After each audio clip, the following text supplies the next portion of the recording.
lip.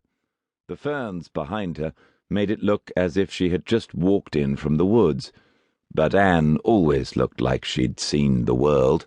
She had beautiful skin, and her skirts were always made of the best. "Good God," Maureen said, "you're like somebody dressed for a summer dance. Come away in." "I won't come in." "What's wrong?" "Can I borrow your tin opener?" Anne was holding a tin of Heinz tomato soup.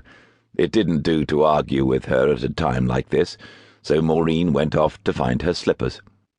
When she came back, Anne was in the middle of saying something about how she loved Blackpool and how the illuminations were the best thing about it, the night when they turned on all the lights.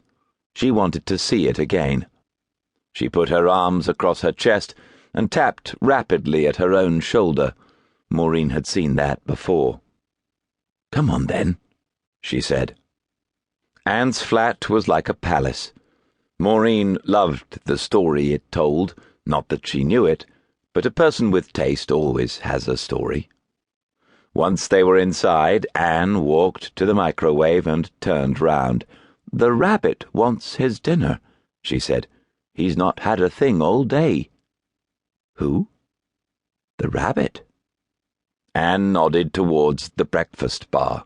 The rabbit was ceramic, about 6 inches tall, with green eyes and crumbs of bread at its feet. Maureen noticed the snow falling past the window in the living room.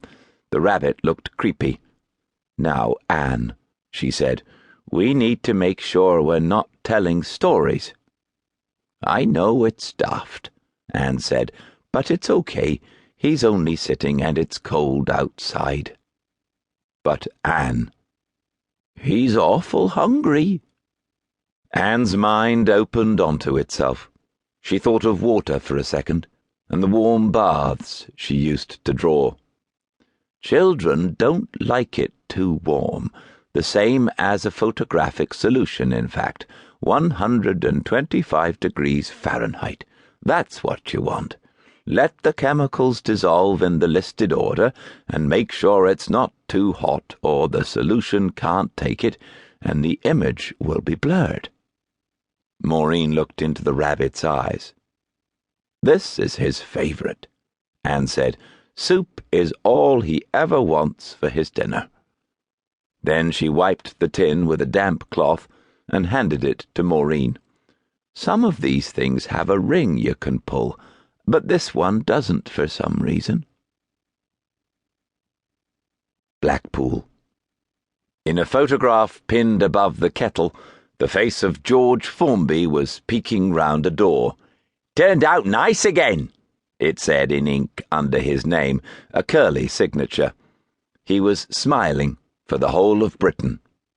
The electricity sockets were covered over with elastoplast, and the rings on the cooker were out of bounds too, taped over with a saltire of white plastic tape. Maureen thought it was like the stuff the police put up around the murder scene in those crime dramas. No hot kettles or rings.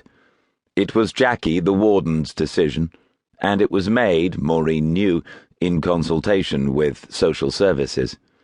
They were sorry, but Anne just couldn't operate these electrical goods because she might burn herself. Maureen warmed the soup, and Anne stood back, ready to say something. "I'd like to take him to Blackpool, by the sea, by the sea, by the beautiful sea," she said, half singing. "I always thought I would end up there." Anne was fine most days, but she was changing. The rules at Lacranza Court stated clearly that any resident incapable of working a kettle would have to be moved to a nursing home. Nobody wanted that. Every few months it happened to one of the residents, but Anne needed her friends. "That's right, Maureen," said Jackie. Anne added somehow to the dignity of the place, with her past and her pictures and all her nice cushions.